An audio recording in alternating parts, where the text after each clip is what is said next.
대원전선 2024년 1분기 실적을 스루프트회계로 분석하고 연말 매출까지 예측해 보도록 하겠습니다. 매출은 전년 동기 대비 4.6% 증가했고 영업이익은 78.6%가 증가했습니다. 가공비 배부 재고 자산 회전율은 2.42전으로 산출이 되고 PBR은 3.53으로 나타납니다. 원재료 및 판매 가격 추이 공시가 모범적이다라고 좀 이 기업을 좀 추켜 세우고 싶습니다. 구독, 좋아요 부탁드리고 필요하시면 1.5배속을 보시기 바랍니다.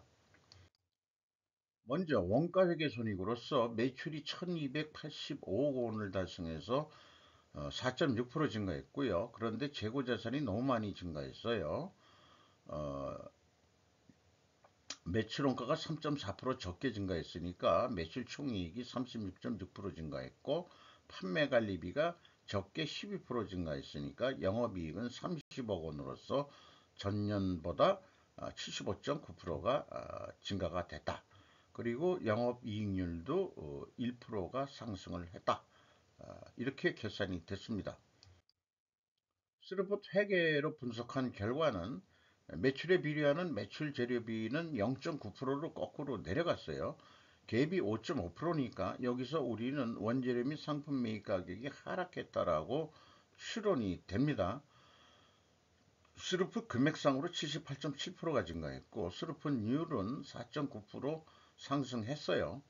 운영 경비가 78.7% 크게 증가했어요.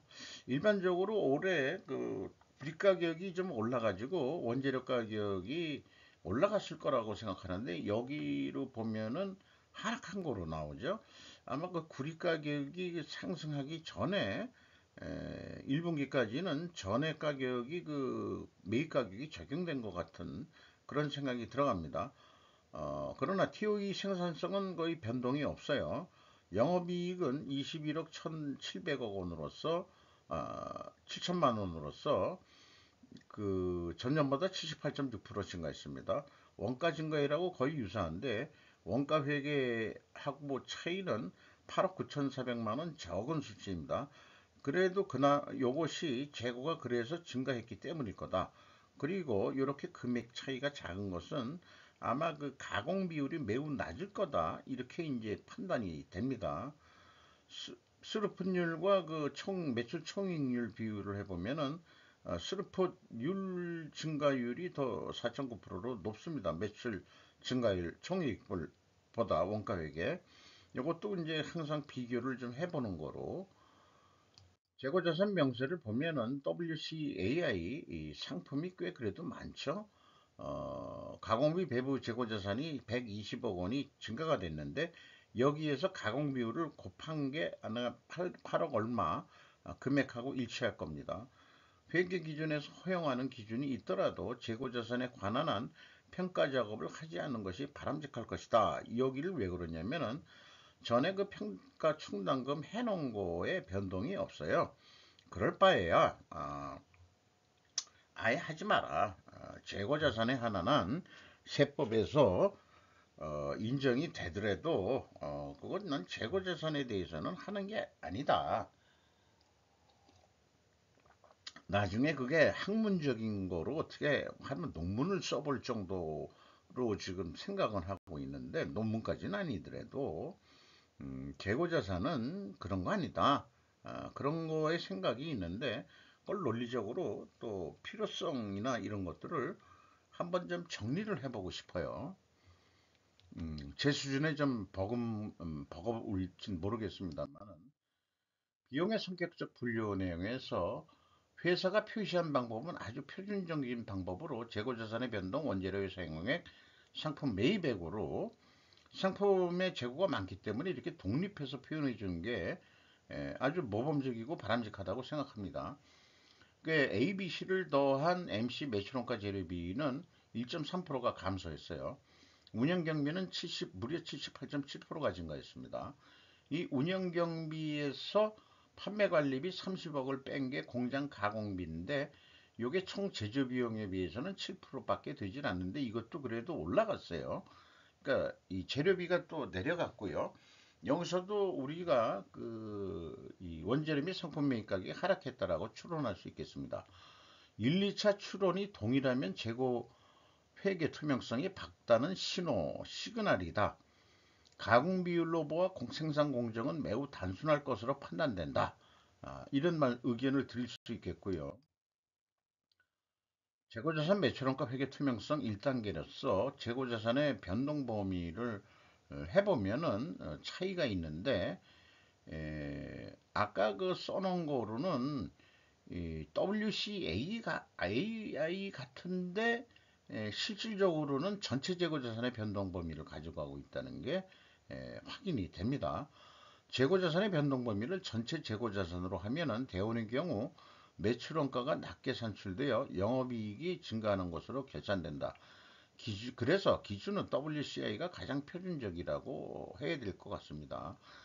요게 마이너스, 여기 그 재고자산의 변동범위 WCA로 했으면 마이너스 120억 돼야 되는데 마이너스 151억이니까 아까 그 비성분에서 매출원가가 줄죠. 그러니까 이익이 더 나오는 거로 계산이 되니까 어, 자관 이 1번으로 하는 회사가 좀 적어요. 적은 게 옳은 소수가 옳은 게 있는데 언젠가는 WCAI가 대세가 될 것이라고 저는 생각을 합니다. 아직 원가 회계 표준화된 것도 없어요. 한 원가 회계가 120여 년이 산업 사회가 됐는데 미국에서 대량 생산하던 포드 자동차하고 뭐 철강 회사 이런 데에서 만들어진 그게 전 산업 업종에 아직도 이 영향을 미치고 있다는 게 뭔가 잘못된 것 같아요. PQ 총 제조 비용의 차이가 PQ 총 아니 생산 재료비의 차이 금액 동일하고요. 요게 이제 BWCI의 증감액의 차이죠. 그리고 이제 현금 흐름표 기준으로는 딱 일치하게 잘 맞춰졌습니다. 운영 경비로서 인건비가 29억이 집행이 됐는데 12.4% 증가했어요. 직원 수가 6명 증가했고요. 이게 157명이면은 아주 대원 전수는 중소기업 수준이죠.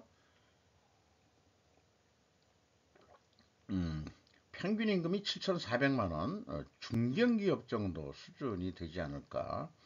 8.1% 인상이 됐습니다. 노동 생산성이 근데 떨어졌어요.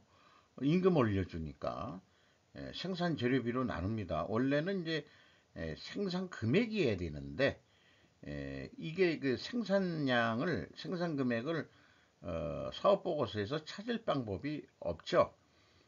그러니까 생산에 투입된 재료비로 나누는 겁니다. 외주 가공 포장비가 포장까지 이제 외주 가공은 이제 남한테 맡기는 거죠. 포장은 직영으로 하는 것 같은데 포장은 직영으로 할 수밖에 없는 게 판매 단위별로 뭔가 포장을 해야 될 거란 말이에요. 어, 일반 개별 포장하는 것은 그냥 자동 생산 공정에 의해서 포장이라는 용어를 씁니다.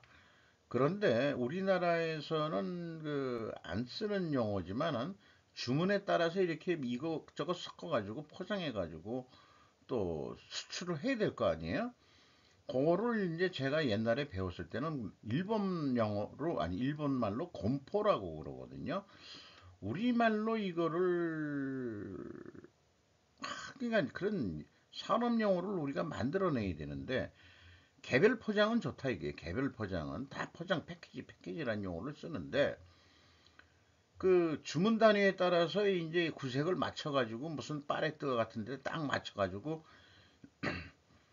포장을 한다 이거예요. 판매 단위로 판매 어떤 주문 단위로 이걸 일본에서는 곰포라는 용어를 쓰는데 우리나라에는 아직 그렇게 개발된 용어가 없는 것 같습니다.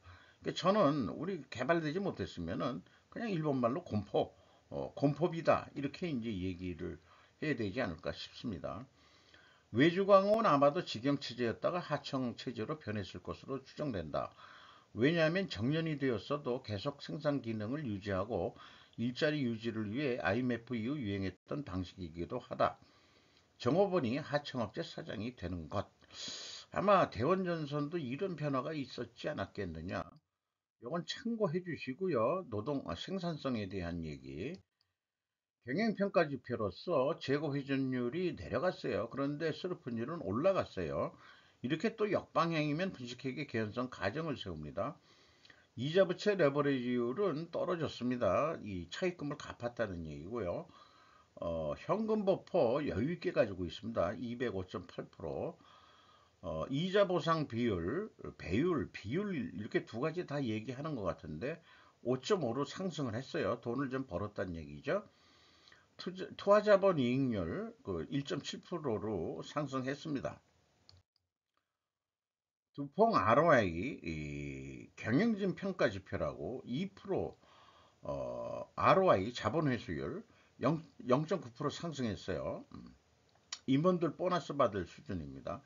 총 자산 회전율이 분기에 0.5회전했으면은 연말에 2회전으로 높게 나올 겁니다. 총 자산 회전율이 제조업이 2회전 했다고 그러면은 매우 잘한 건데 이게 반은 상품 유통업을 하고 있는 거거든요.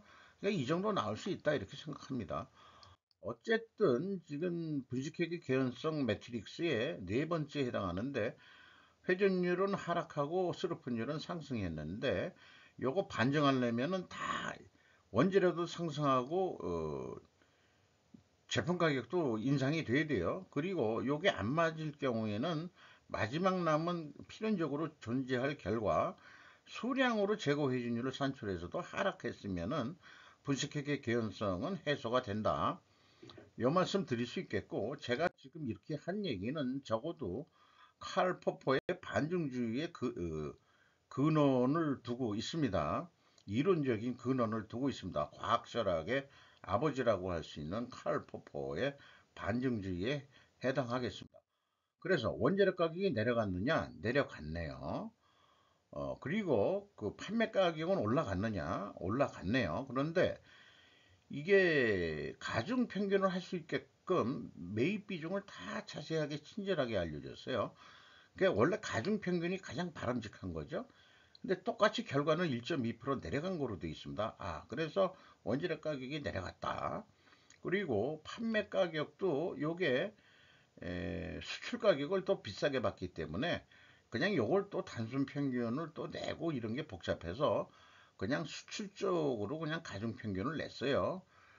그러면은 이 단순 평균으로는 6.5% 가격이 인상한 거지만 가중 평균은 9.9%가 인상이 된 겁니다. 요거를 원재료 가격 추이와 판매 가격 추이 공시가 매우 모범적이다. 요거는 이제 금감원에서 이거 공시하라고 하는 얘기거든요. 원재료 생산 설비, 이 원재료 가격 이런 거 추이 여기서 얘기하게 돼 있고 제품 및 서비스에서 제품 가격 추이를 공시하게 돼 있습니다. 또 수주업체 같은 경우에는 이제 수주 잔액까지도 여기서 얘기를 해야 됩니다. 매출 및 수주 사항에. 자, 그래서 이제까지 그쭉 추적해 온 거를 보면은 1, 2차 추론에서는 이제 하락 추론했죠. 근데 역방향이라서 부식객이 개연성하는데 반증은 원재료 가격이 상승 및 판매 가격 상승해야 된다. 그런데 실제 원재료 가격은 입증 실패를 했죠. 수량 회전율로 그래서 입증을 할 필요가 있다. 제 생각엔 수량으로 하면은 에, 회전율이 내려갔을 것 같아요. 그렇게 믿습니다. 이렇게 공시를 깔끔하게 하는 기업을 보면은 어쨌든 그 원재료 평균 상승률이 1.2% 하락한 거로 되어 있는데 어, 그러니까 가격 인하 압박률이 0.9%임에도 불구하고 판매 가격은 9.9%가 올랐다. 이런 것들이 이제 선행적으로 구리 가격 오르니까 이런 것도 모르니까 빨리빨리 해서 수출 가격이 아주 좋아졌다. 또 원화 약세에도 좀 도움이 됐겠죠. 어, 연말 매출액을 예측해 보는데 뭐 다른 데 회사 할 때지만은 스루퍼스로는 매출 재료비 기준으로도 예측을 할 수 있고 운영 경비 가지고도 예측을 할 수 있습니다. 근데 원가 회계는 모든 거를 다 합쳐야 돼요. 이게 이제 그 전문화가 이렇게 되면은 이 회계가 끼고 회계 이 위상이 자꾸 높아지는데 요거는 뭐 영업이 그냥 혼자 할 수 있어요. 우리가 어떤 길로 가야 될 거냐. 그래서 다이먼이 윤 대통령이 미국 갔을 때 은행 그 글로벌 금융 세력의 수장들하고 만나고 이렇게 악수하는 정도면은 뭔가 좀 대화가 좀 됐으면 좋겠어요. 저 중국하고 좀 디커플링 하실 거죠? 그렇게 하셔야 됩니다. 저도 지금 그렇게 하고 있는 중이에요. 이거와 마찬가지로 디커플링 해야 됩니다. 이 비율을 들어서 상징적인 비율을 들어서 제가 얘기하고 있는 거예요. 자, 원가 회계로는 그냥 단순 300% 하면은 1 더하기 300% 산식을 만들었기 때문에 한 5,589억 원 정도 하게 될 것 같습니다. 요거는 제조원가를 통해 가지고 매출원가 5,346억 원 산출하는 과정을 여기다가 표현한 거고요. 그래서 실행 결과는 그 원가 사고 방식이 있고 영업 사고 방식이 있을 수 있어요. 이 영업은 재고 같은 거 우리 가만 안 한다. 어쨌든 영업이 주장하는 게 입김이 세가지고 이걸 뭐 단가라고 얘기한다면 57만 4천 원에 팔기로 했다. 그러면은 이 재고가 증가할 경우에는 2만 7천 원 남아요. 근데 자기가 잘나가지고 2만 7천 원 남은 줄 알 거예요. 그런데 이 격리에서 그 생산 공장장하고 짱을 해가지고 아주 영업애들이 너무 시건방졌어. 저 자기네들 때문에 우리가 다 먹고 산다고 계속 그렇게 주장하는데 이제 내분이 일어나는 거죠. 재고를 좀 줄여봐. 응? 30% 줄였다. 적자가 날 겁니다. 원가 회계는 조직을 분란시키는 그런 기능도 할 수 있는 이상한 나라의 앨리스 같은 거 아니지 마녀의 나라 같은 원가 회계는 마녀의 나라라고 저는 비유하고 싶습니다. 자, 그러나 우리 그 스로포 회계는 어, 정의의 나라죠. 그냥 300% 해서 51만 4천 원 판매 단가로 비유하겠습니다. 재료비로 계산해도 51만 5천 원 유사하게 나오죠. 아주 그냥 쉽다 이게요. 쉽다 이게요. 여기 요거는 그 운영 비용하고 프로핏을 목표 프로핏을 더해 가지고 슬픈율 나누면 나오는 거예요. 요거는 그 슬픈 매출 재료 비율로 하면은 요 산식이 지금 기억이 안 납니다. 요거 만들 때 산식은 뭐300% 해가지고 이거에서 1 더하기 300% 해가지고 그냥 하는 거예요. 그리고 이제 스르픈율도 그 11.8%인데 12%니까 약간 가격 올랐으니까 이게 약간 좀 높게 나오죠. 그 정도에 아주 단순해요. 이렇게 우리 쉬운 세상을 좀 살아야 되는데 복잡한 세상은 쉽게 좀 살자 이런 얘기예요. 그래서 실행 계획으로 보면은 어느 거로 할까요? 그러니까 51만 5천 원 좀 강하게 가자. 9,300원 남는다. 요거 가지고 되겠어? 좀 우리가 재고 회전율을 좀 높여가지고 좀 해야 되지 않겠냐? 그러면은 매출 효과가 54만 1,540원이 돼가지고 12,500원이 남는다. 스루포트 회계 기준이 좀 적게 나와요. 어, 그리고 갈등이 없어요. 그런데 이제 원가 회계 기준은 이제 갈등이 있어요. 차이가 좀 크게 나긴 합니다.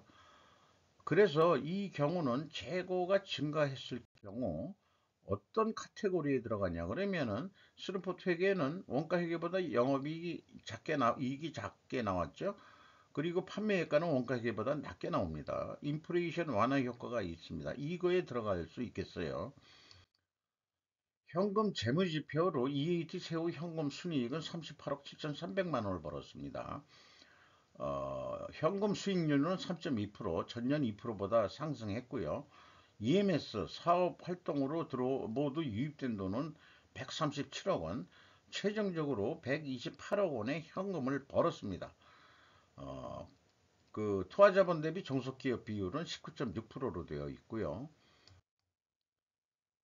프리캐시 플로우 이자 부채 레버리지율 60억을 그 채권자들이 가져갔어요. 그래서 15.1%로 레버리지율이 내려갔습니다. 이익 배당 없습니다. 대출은행에서는 차입금을 일부 갚음으로써 사업이 잘 된다고 인식할 것이고 소문도 날 것이다. 대출을 갚으면은 그래서 그런지 주가가 4,890억 아니 90원 전년 동기에 1,079원짜리인데 무려 3,800원이 증가했어요. 상승했어요. PBR 3.53이 됐습니다. 1도 안 됐었는데 이게 3월 달부터 갑자기 이렇게 있어요. 그래서 이게 PBR이 273%가 뛰었는데 제가 계산하는 미래가치 스루풋 회계 기준으로의 미래가치 70.8% 상승했고 임팩트2 현금 수익률에서 두퐁 턴으로 이런 그 요소를 하나 잡아봤다 이거죠. 50 올라도 한 100% 정도 올랐으면은 하는데 이건 너무 지금 많이 올랐다. 좀 내려갈 것 같다. 이런 생각이 들어가네요. 이상 마치도록 하겠습니다.